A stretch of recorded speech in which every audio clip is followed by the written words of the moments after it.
This is the one where Tim Allen becomes a were-Santa. It's horrifying, this thing. Like, you put the suit on, we're gonna start making your weight what we want it to be, and you can't choose what facial hair you want. You'll lose all your color. I have the mark of Santa on me. No, I need help. It's the mark of Santa. No!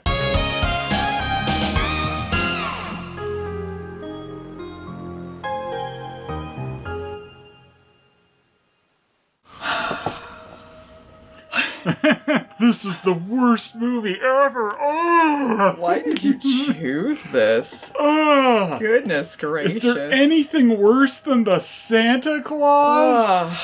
Is the Santa Claus the most sinister and convoluted Christmas franchise? Yes. Yes. He fell subject to the Santa Claus. Here. The Santa Claus? A clause, as in the last line of a contract.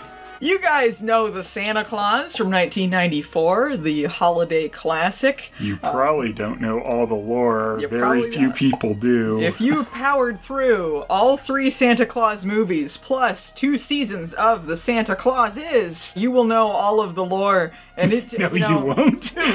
We don't remember all of that. It's like, it becomes like Kingdom Hearts, where you're like, really? He had to get the Keyblade, but it's a symbol. It's not Keyblade, it's the Keyblade. Right. Weird X thing. And he became the Santa Claus, but not the first Santa Claus, but there's a different Santa Claus, and there may be other Santa Clauses, and then their personalities He's the are first overridden, ever so human Santa. was there Even though actually- they act like this is normal and that they've done this before, absolutely not. Yeah. Ethereal beings who carried on the mission. Am I ethereal? Nope.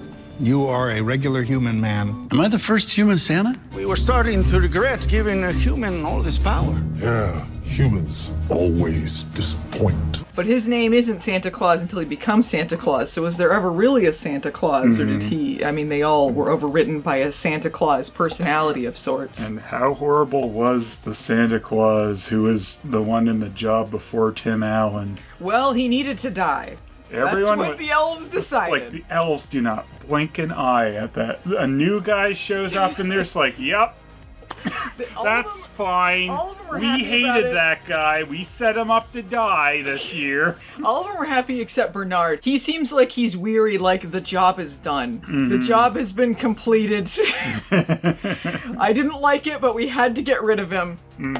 He was a danger to us all. Maybe that explains his grumpiness about it. It's like, oh, Yeah, he's like, weary, I you did know, what like- I had to do. I didn't really want to, but that guy forced me. I couldn't let his reign of terror last one more season. He set everything in motion, and all the other elves were like, he'll take the bullet for us.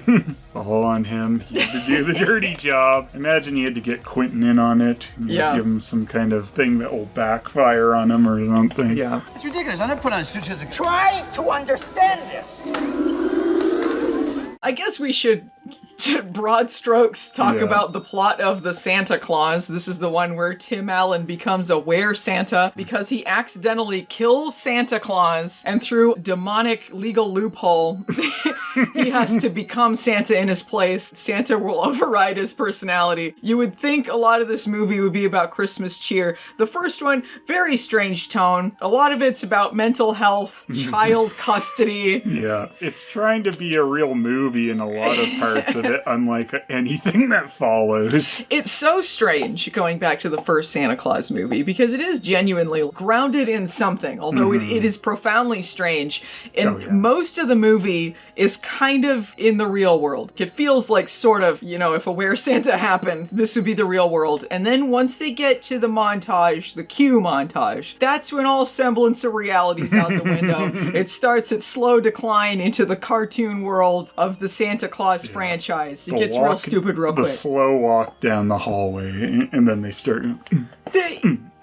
I would rather it no. be. I would rather it be sinister than this stupid shit. Yeah, They start sinister with like his eyebrows. like his demon eyebrows. It's a wonderful night for eyebrows. He does have the most sinister-looking Santa getup in this one compared to the others. They get real cartoonish. The series is pretty close sometimes with how bad Tim Allen looks. Maybe just because Tim Allen looks demonic at this point. He took some kids to Disneyland Yeah. and became a demon. Like, how many of those kids came up to him and wanted skillets? Well, he was gonna give them skillets whether they asked for them or not, because he took some kids to Disneyland. Or to Denny's. Or to Denny's. Oh, that's so Denny's funny. They got such great jokes. The dads all burnt the turkeys. Dads can't do cooking. That always be happening. That always be happening. Them single dads with their kids at Denny's because they burnt the turkey. God, I created this multi-course meal, but I burnt the turkey, so it's all over. We can't eat any of the stuff I already made, Charlie. Off to Denny's, and you know kids, they hate restaurants. They're like, oh, they ruin everything. I want to go to a restaurant. I want to have a nice candlelit dinner with Dad. That is exactly why you want a high-quality fire extinguisher right in the kitchen. This type of humor, like dads can't cook, dads burnt the turkey, this was Tim Allen's bread and butter. There was a period of time from the early to mid-90s where Tim Allen was just in a slew of these movies where he would do the humor like this. Mm-hmm. This at least had more to it than that. There was more to it than that. It's not jungle to jungle, okay?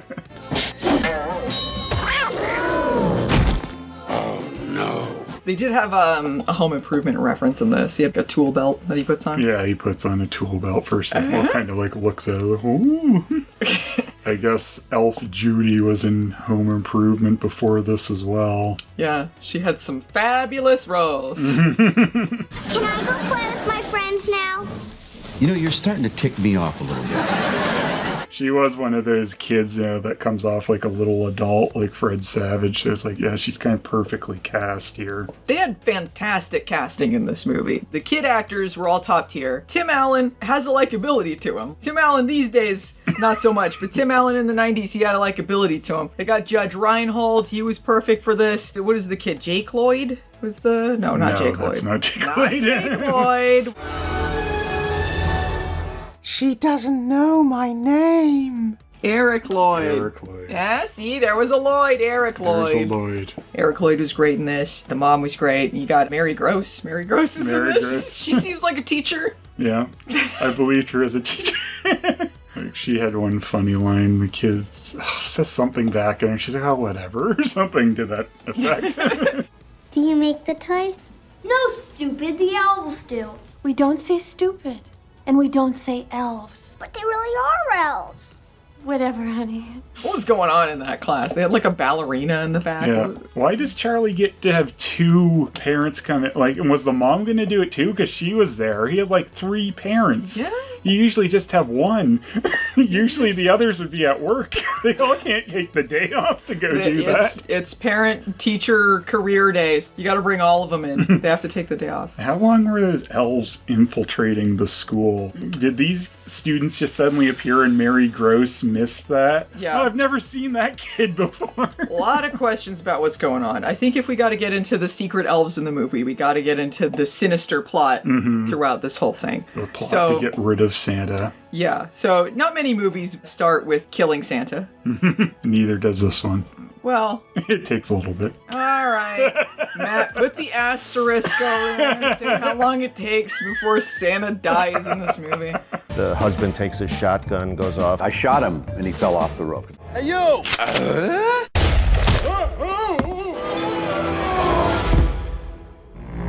Fatality. What was the last thing you and Charlie did Christmas Eve? Played my shotguns. Anyway, pretty early on, Santa's dead because this is the start of the plot of the movie. Start of the curse. He falls off a roof. He has to keep going to people. I have the mark of Santa on me. No, I need help. I need to go to that fake, not German town to get help from another mad doctor. He's got the pentagram on his hand, and that's how you know the mark of the mark of Santa. No! This appears to be... We're not the first people to come up with this theory, but it is just inescapable in this movie. This appears to be a plot by the elves to get rid of the tyrant Santa that came before him. Because you see these secret elves. There's elves throughout the movie in the background as extras. If you look at the kids' ears. There's one at Denny's. There's one looking through a window earlier. These things happen before this Santa is killed. So you have to believe that these elves have been infiltrating this area, spying on Scott, deciding that he is the one that is going to become the new Santa. Did they just choose him because like his initials were like Santa Claus? I don't know. Scott Calvin? There's some reason they chose this doofus. SC Yeah, Santa Claus. Same initials as your name, Dad. Scott Calvin. What? They must have caused whatever made Santa make that commotion up on the roof. That had to have been part of the plan. Like, oh, they'll dry him out, he'll yell at him, and he'll take his fall, and we'll be rid of this guy. They slip something extra into his cocoa. So yeah. Santa's not feeling too good. They definitely had him killed. They had him whacked. You don't remember me, do you? Ooh. You're the Santa that fell off my roof. That night on your roof was not the first time we met. I'm here because of an accident. I saw you slip off the roof. You think someone yelling, hey, really made me slip and fall? I'm Santa, baby. No Santa's gonna slip off of a roof. That would be horrible. It's one of those movies, too, where Santa is real, but none of the adults believe in Santa. And yet Santa's bringing, like, canoes and stuff into the house. So, I don't know. It never makes sense in any Christmas movie, but especially this one. It feels like when the focus is so much on Santa is not real, they are insane that they believe that Santa is real, or even entertain a small child's belief in Santa is just a red flag in their mental health. Yeah, we were saying a lot of this movie is basically that one Principal Skinner line. I've heard a child is using his imagination. I've come to put a stop to it. Yeah. Did that jerk tell Charlie there was no Santa Claus? And who gave you permission to tell Charlie there's no Santa Claus? I think if we're going to destroy our son's illusions, I should be a part of it. Like when this all starts. Okay, so he puts on the suit and then they go from house to house and do this Santa thing. They go to the North Pole, they get the introduction and all that stuff. And then when they get back, Scott believes that this is a dream. But the kid does not believe that this is a dream. And Scott is repeatedly saying, this was a dream. We did not really go to the North Pole. But because the kid keeps using his imagination, by extension, Scott is also insane and has told him this insane story. And it's unhealthy for him to be around his kid. I think it's really funny when Neil's trying to have that conversation with Charlie, like, oh, if Santa's real, how can he get around the whole world? Like, trying to reason this out with a kid. Like, Santa's not real. Let me give you some facts here, kid. What about fireplaces? A lot of people don't have them. The fireplace kind of appears and it goes through it like this. Have you ever seen a reindeer fly? Yes. Well, I haven't. Have you seen a reindeer fly? Yes, well, I haven't. Stupid. There's one part where Charlie is just playing Santa in his room. He's got fake antlers on some chairs and he's pretending to be Santa. And the mom looks in like, this is horrifying. Oh no! Oh my this God. is just another bad thing. A kid playing. No! I've heard a child is using their imagination. I've come to put a stop to it. Now, I've gotten word that a child is using his imagination, and I've come to put a stop to it. This is not at all an issue at that point. Yeah, it's like later he starts looking like Santa and acting like Santa. I see why they would think, yeah, that's kind of strange. There's something going on with him. Maybe he's just pretending to be Santa for his kid to like him more or whatever. Okay, but this is like from the very start. That's not Scott's fault. No. And the rest of the movie's not really his fault either, because part of the Santa Claus is you give up your old identity and it is overridden by Santa. It's horrifying, this thing. Like, you put the suit on, like, we snuck this in on tiny print because we didn't want anyone to actually see it. You can't say it's any other reason that they did it like that. They want to screw someone into being Santa. They trick him into being Santa, and then they act annoyed that he's there. Like, Bernard's annoyed that he's there. No one wants to tell him anything that's going on. They let people think that he's crazy. They tell him he's got 11 months to get his affairs in order. His affairs, and yet your life is over. Your life is over. The wearer waives any and all rights to any previous identity, real or implied. What does that mean? It means you put on the suit, you're the big guy. You have 11 months to get your affairs in order, and you're due back here Thanksgiving. From this day forward, you will service us. They have elves everywhere. At one point, Bernard comes in like, what's up, guys, at the last hour. It's like the fucking SWAT teams and the police were after him. He lost custody of his kid. You could have come in at any time, Bernard, but no, because that means Barabbas. that he's... Hey, Barabbas. Bernard. That means that he's being pushed away from his old life. The worse it gets for him, the less of a chance he has to become Scott again. Yeah. I don't get why when he puts the suit on for the first Christmas, he gets to deliver all the presents as just Tim Allen, normal Scott Calvin. Yeah. And then it's not till after that the Were Santa thing starts happening to him. It's like, why is he allowed one Christmas being normal and then all right, you can do that as you, but then your rest of your life is going to be screwed because we're going to start making your weight what we want it to be, and you can't choose what facial hair you want. You'll lose all your color.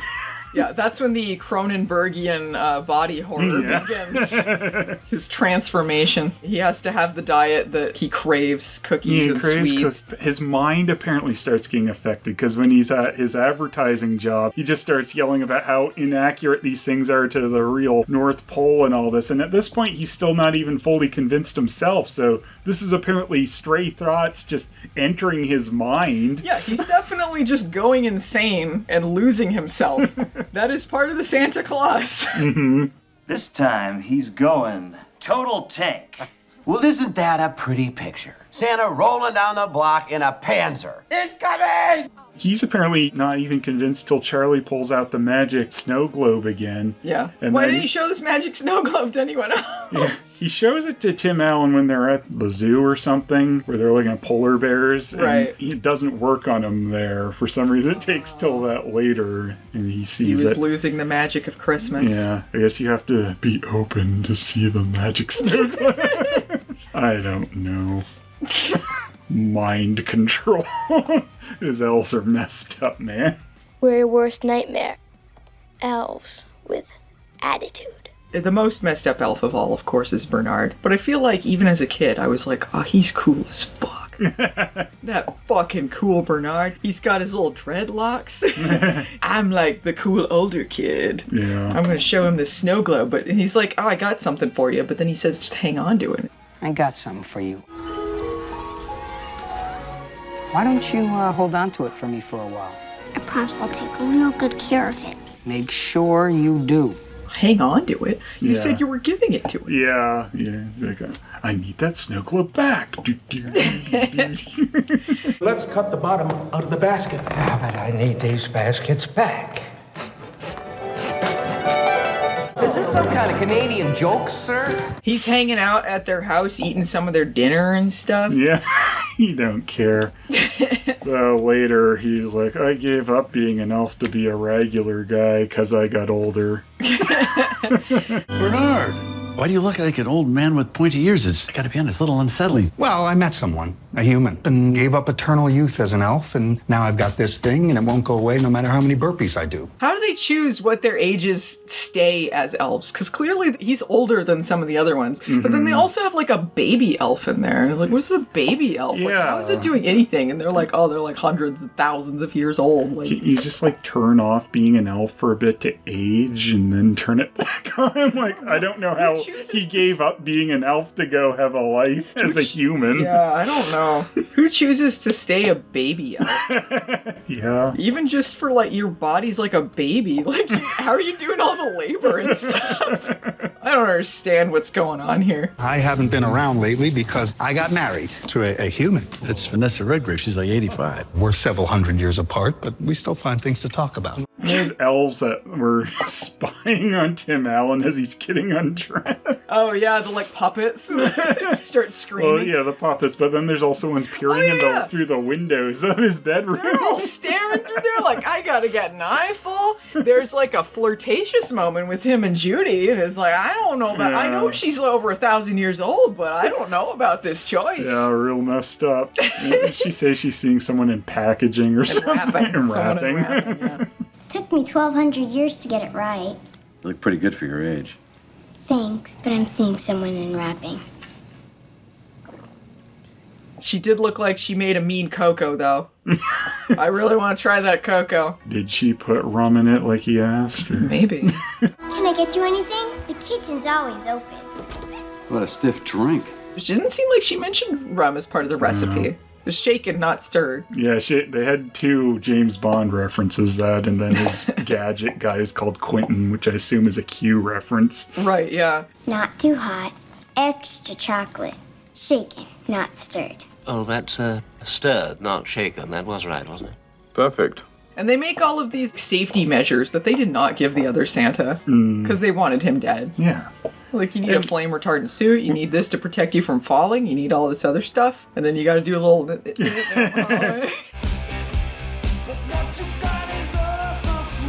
We also learned, too, from the second movie that there's an extra clause that he has to have a Mrs. Claus. That means the other guy had to have one. Yeah. Where's she? What happened to the other guy's Mrs. Claus? Where is Mrs. Claus? Did the elves devour her the second they got word that the old Claus was dead? Who killed Mrs. Claus? That's the next Twin Peaks. You found her wrapped in plastic on the beach. She's dead, wrapped in plastic. All the clauses were created for us. So I was the first Mrs. Claus. I didn't ask. Of course you didn't. It doesn't get better, the lore of Santa Claus. They just keep adding things that get scarier and scarier and more convoluted the longer it goes. And Tim Allen always has scary eyebrows. Yeah. This movie is arguably the darkest of all of them, but then they just keep getting creepier. And the more that they add so to many it. dumb things. Didn't they try and say in the series that the other Santa wanted to die? Oh, it was planned. Yeah, it was definitely a weird planned. plan thing. We also know that Martin Short and another Tim Allen are hiding out in the bushes while he gets the suit, because in one timeline, Martin Short stole the suit, but then they had to fight over it, so stop that. Because time travel's involved, why wouldn't it be? The more they add to it, yeah, the less you care. It becomes very complicated. A bunch of bullshit, and then there's the anti-clause. We're going to get out of here because this whole thing is stupid. Okay, so why were the police just willing to, A, send in a SWAT team to look for him, and B, why were they just tackling and arresting every Santa that night? Yeah, they're in front of real all the kids? dum-dums. They do a lineup, too. It's you know who it is. It's Scott Calvin. Yeah, it's not like you need to identify the perp. She knows who kidnapped her kid. He kidnaps him so many times throughout this movie, too. Yep. You can't keep kidnapping your kid and getting away with it. This is our perpetrator. This one's not going to be easy to find. I want the bright red suit and beard. Give him away. Oh, he gives them the weenie whistle in the mystery date game, so I guess he really is Santa. And then they're acting like he's the Santa from the childhood. He flew away in his sleigh, so he did, yeah. That kind of helps. But they're like, oh, Santa. And it's like, well, he's not the fucking Santa that didn't give you those things. No, he's making up for that guy's mistakes. That guy's mistake. That's why he had to die. Yeah. He was never giving people what they wanted. It was always canoes and stuff. I didn't want a canoe. Why'd you give me What the hell? He didn't have any choice. He couldn't switch the gifts by that point. That's why we saw some dumb things like that. You really are Santa Claus. Santa? Pretty cool, huh? We also should point out he gets Santa flatulence. Oof. Yeah, we also have reindeer flatulence because farts are funny. Oof. Easy, Rudolph. The reindeer are pretty cool. They're Frank Welker grunts, and I love that they sound just like his Goro grunts.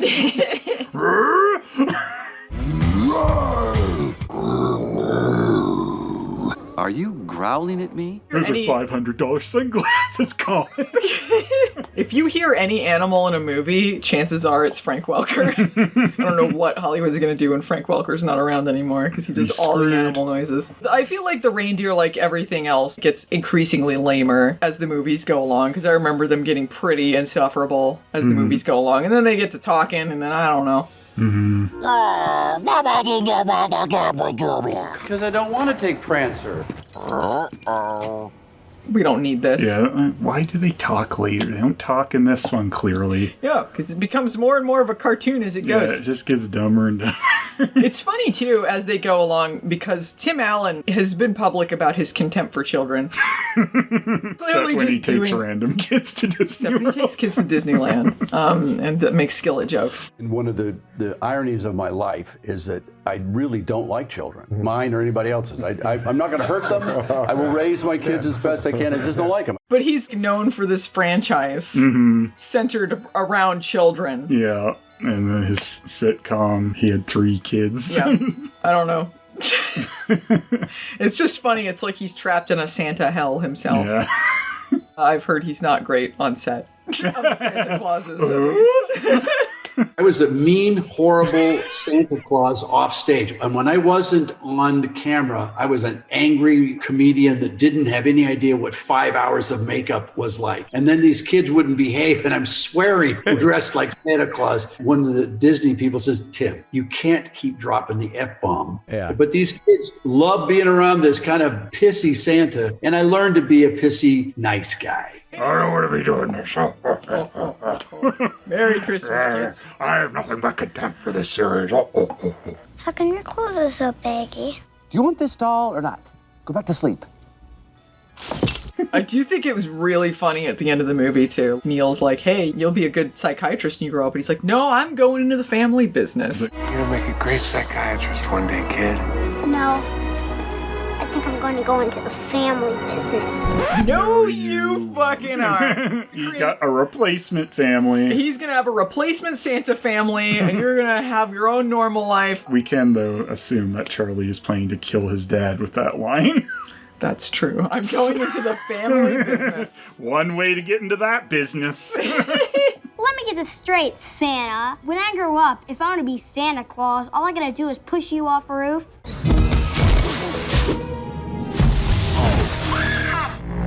Fatality. Yeah, really, this is all Charlie's fault, too. He's the one that makes him put the suit on. He makes his dad become Santa. He's left in Santa hell because he wanted to fulfill his child's wish. And then the kid grows up and is like, oh, I guess you're stuck being Santa for thousands of years until you die. Oh, well, I'm gonna go live a normal life now. Watch all his loved ones crumble to dust. That's the curse of Santa. You have to watch all of your loved ones wither and die. And all his elves keep quitting on him. Yeah. Once they get older, they have to leave. Weird. That's the fault of this franchise. Yeah. The child actors. The child actors grow up. Hey, kid, who's in charge here? You are, and I'm not a kid. I have pointy shoes that are older than you.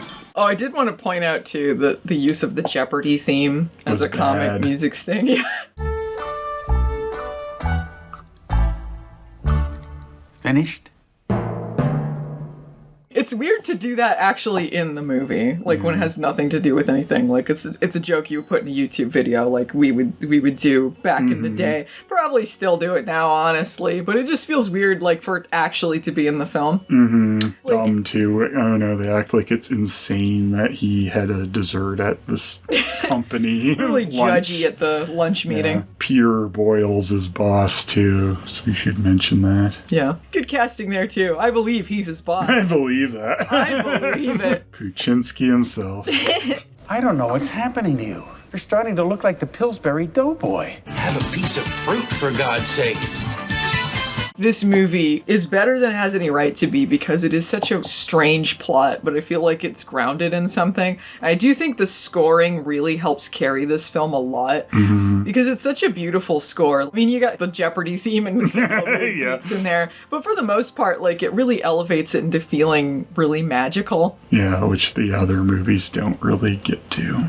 Yeah, I remember when they came out as a kid, I was like, this is really childish. This is really kiddie. Like, you don't need to be that stupid. They should have kept some of this tone from the first movie, have him still not be good at this, more interesting things to do than just, oh no, LOL, more clauses. Yeah, they just keep tricking him into stuff. What if I don't want to do this? What if I choose not to believe it? Then there would be millions of disappointed children. You wouldn't want to be responsible for killing the spirit of Christmas. Santa? If people are looking for recommendations, I guess check out the Santa Claus. It's a holiday classic for a reason. It's pretty good. It's great just coming up with all these theories about what's really going on. Because messed up in a fun way. Yeah, there's layers to this. I think that's what makes it really fun, because there's just, the deeper you go, the more sinister it becomes. Well, check it out, guys. And next time, let's talk about the sequel. Oh, no. Oh! Skillets. He's naked somewhere. Tim Allen's #1 bestseller, Don't Stand Too Close to a Naked Man, is at a bookstore near you. Normally I sleep naked. Buck naked. Ah! Morning, Mr. McGloin. Mary Catherine? I slept there, Catherine.